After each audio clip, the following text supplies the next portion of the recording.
Assalamu alaikum. And alhamdulillah, nahmaduhu wa nasta'inuhu wa nastaghfiruhu wa na'udhu billahi min shururi anfusina wa min sayyiati a'malina. Man yahdihillahu fala mudilla lahu wa man yudlil fala hadiya lahu. Ashhadu an la ilaha illallah wahdahu la sharika lahu wa ashhadu anna Muhammadan abduhu wa rasuluhu sallallahu alaihi wasallam. Alhamdulillah, we praise Allah, we seek His forgiveness. We thank Him. We seek refuge in Allah from the evils of our own selves, from the harm of our wrongdoing. Whosoever Allah guides, no one can lead astray. Whosoever leads you astray, no one can guide. And I bear witness that there is none worthy of worship except Allah, who is one without any partners. And I bear witness that Muhammad sallallahu alaihi wasallam is His servant and messenger. Alhamdulillah, just so that I can stay on script and don't go off in any tangents, I got some notes that I'm going to be reading from. And hopefully, inshallah, you'll get some benefit from this short presentation, inshallah. There's this very, of course, the theme, in keeping with the theme, the Imam had put it on the flyer, and as you're already familiar with, education is the answer. And I guess I'm assuming, and he stopped there, so I'm assuming education is the answer in terms of success here and the hereafter, basically. But anyway, education. So when I thought about education and talking about education, there's a very important aspect of education that many of us marginalize and we overlook. So I want to talk about that. There's a very beautiful hadith of the Prophet sallallahu alaihi wasallam where he said, "Bu'ithtu li utammima makarim al-akhlaq, makarim al-akhlaq." The basic meaning is that the Prophet said, "I have been sent on a mission to teach the perfection of good akhlaq, good character."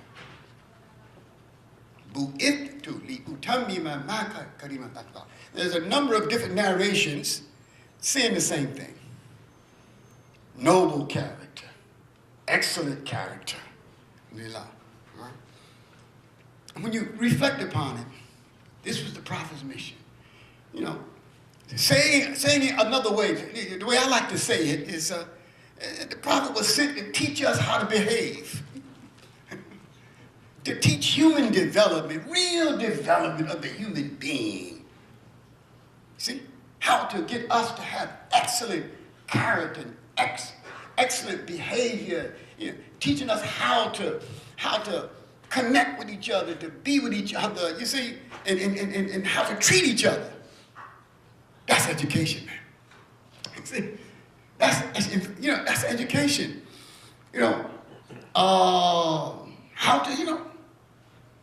How to develop the good character and the good, adab. Like back in the days, Imam Isa, remember, back in the days of the Dawah, our Imam, our teacher put a lot of emphasis on adab, good manners.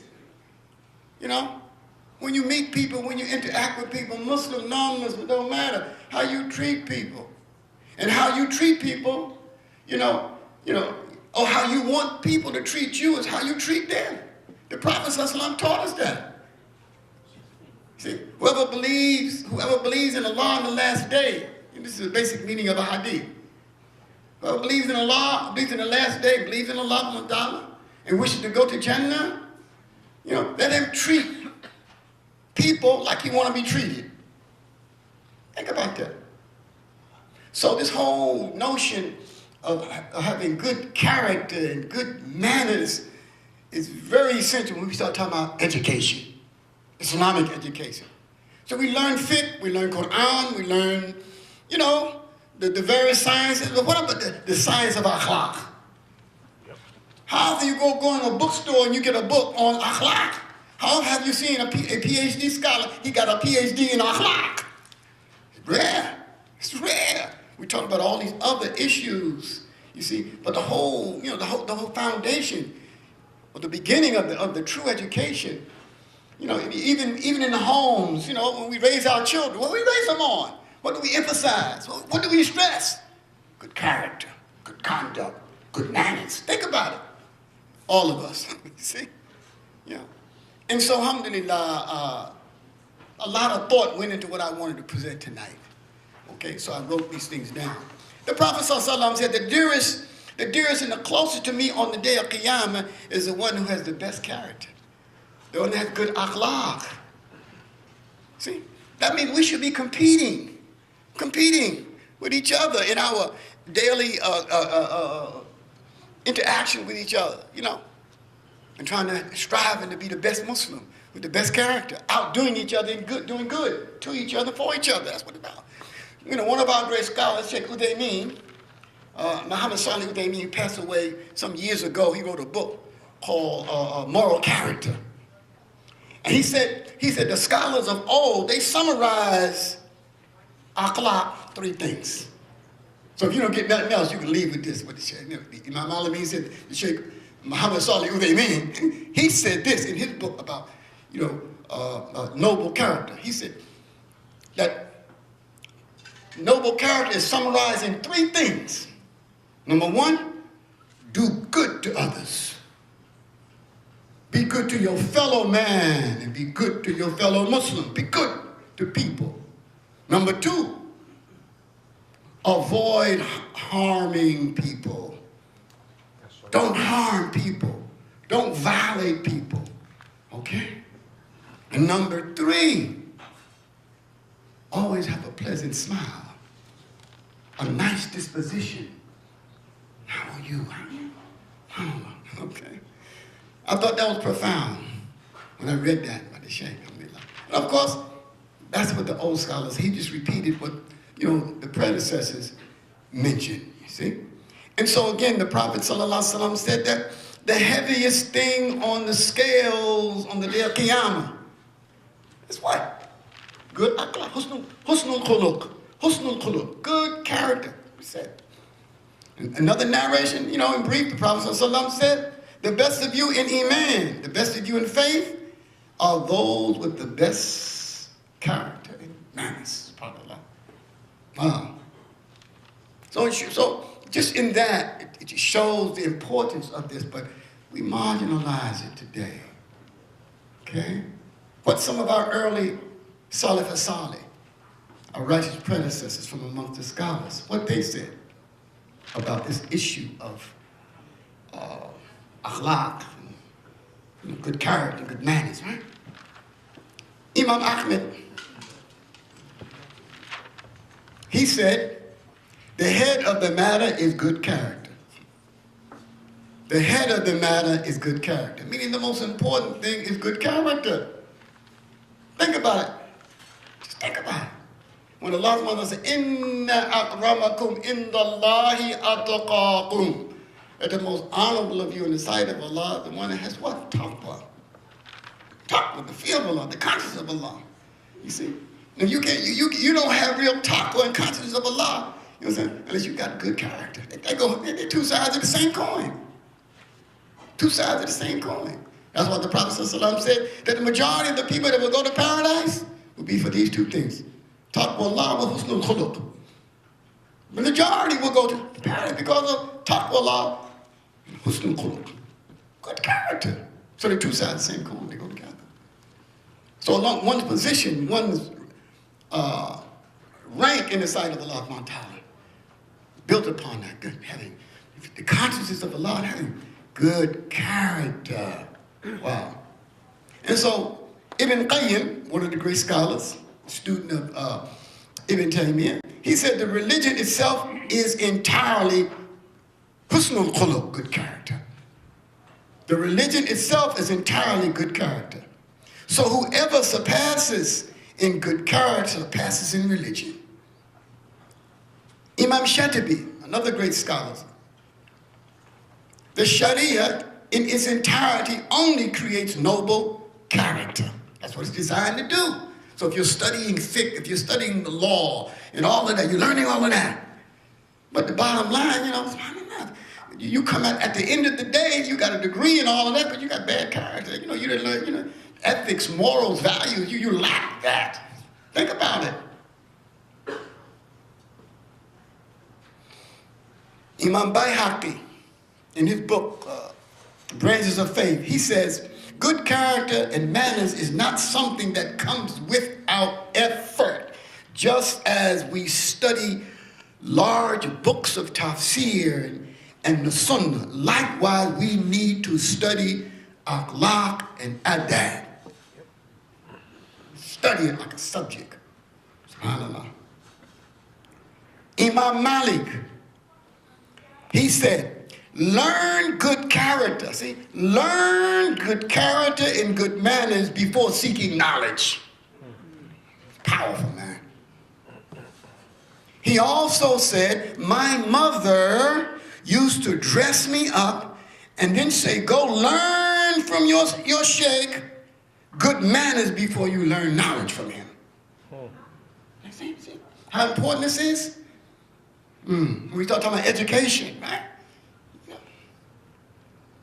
Abdullah ibn Mubarak, again, one of the early tabi'in, you are in greater need of a little manners than a great deal of knowledge.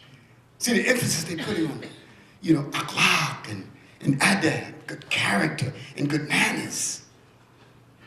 Ibn Wahab said, another early scholar from the Salaf, he said, what I learned from the character and manners of Imam Malik was better than his knowledge. And as Zuhri said, we would come to a scholar and what we learned from his manners was more beloved to us than his knowledge. So you see how important that is? And, you know, in terms, when we think of education and learning in a madrasa or whoever, you see, because we all know the importance of learning the religion and learning the deen, okay? But again, this issue of character and manners, okay? Look at our ummah today now. Look at the state of our ummah.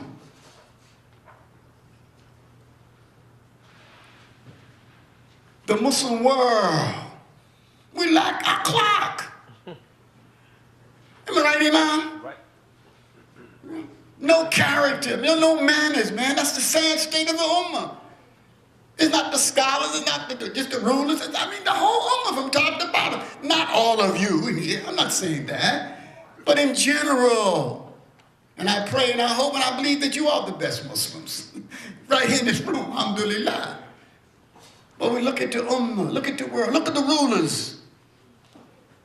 The torture, the oppression, the murder, the stealing, the squandering of the wealth, the extortions. I mean, look what's going to happen in Saudi Arabia right now. You know, some of the business people are under house arrest in a hotel, and some of them are gaining their freedom by giving billions of dollars. If that ain't extortion, I don't know what that is, all right? Who taught these people? Where did these people learn Islam from?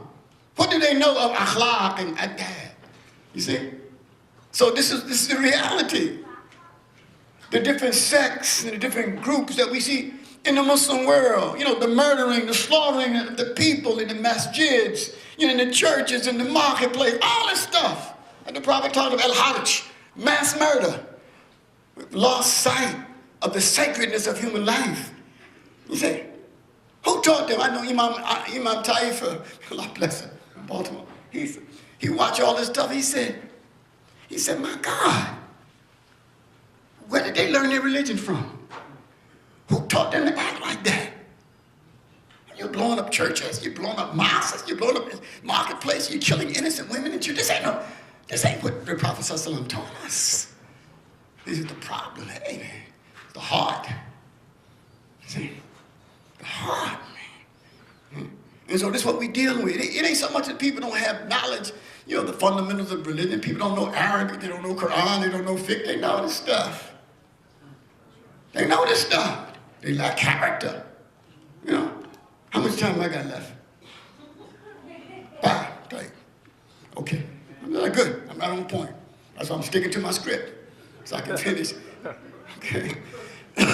Even though I have a lot more to say, but we have a number of other imams here to speak and talk. So they're going to share with us too, and we're going to get some benefit. But, again, brothers and sisters, I just want you to reflect on what I'm saying, People graduating from universities and Islamic institutions all over the world, some of them got bad behavior. If you go on the internet and look at some of these websites from some of these students of knowledge and some of the so-called scholars, and we believe our ulama, we respect them. But you look at their conversation, you look at their behavior, online, it's like, wow. And I heard one big scholar. I wouldn't have believed it if I hadn't heard it.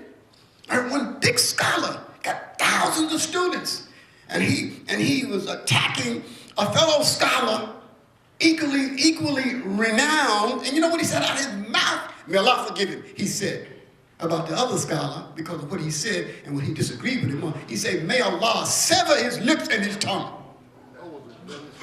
He cursed him. May Allah sever his lips and his tongue. I said, Allah, what bad manners. See, that's bad out there.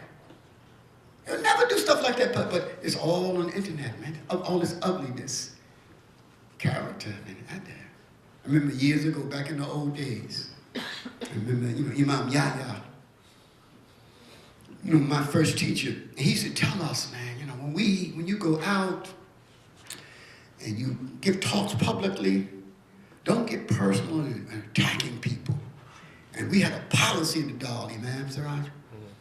Imam Yahya said, don't say bad things about Elijah Muhammad. Don't say bad things publicly about Farrakhan. Don't do that. Leave that alone. We can talk about the deviation in some of the practices in their belief. Be general, but don't get personal. Because it's bad manners. SubhanAllah. I reflected when Ikrimah ibn Abi Jahl became Muslim at the conquest of Mecca, right? He ran away because he was on the Prophet's list to be executed. So he ran away. And so his wife, got permission from the Prophet to go get him. And so he finally came back, was given the Prophet to take Shahada. See? And the Prophet was not trying to force him, but check out what the Prophet did when he saw Ikrimah coming. He told the companions, he said, don't say nothing bad about his father. Wow. That's right. See? Because when you say, because your words will not hurt the dead. It'll only hurt the living. It'll hurt the cream, because that's his dad.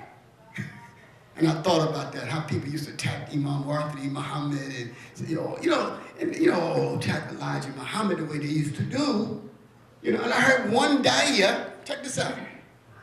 One da'iyah, very prominent da'iyah, among one of these groups, and he said, yeah, and that's so-and-so, I piss on his grave. He said that. So I know. Yeah.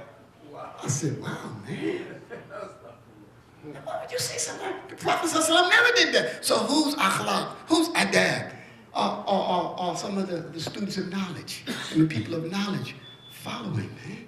What are they learning in institutions, man? You see? So this is what's going on. In closing, check this out. I'm going to close out with this hadith here. All right? This is a part of the first hadith that I mentioned on the second narration, basically what the Prophet ﷺ said, the closest and the dearest to me on the day of Qiyamah is the one who had the good akhlaq. You see? Okay? Then he went on in the same hadith, it's collected by Imam Tirmidhi, Sahih hadith. He said, and the farthest from me and one of the most hateful to me, okay,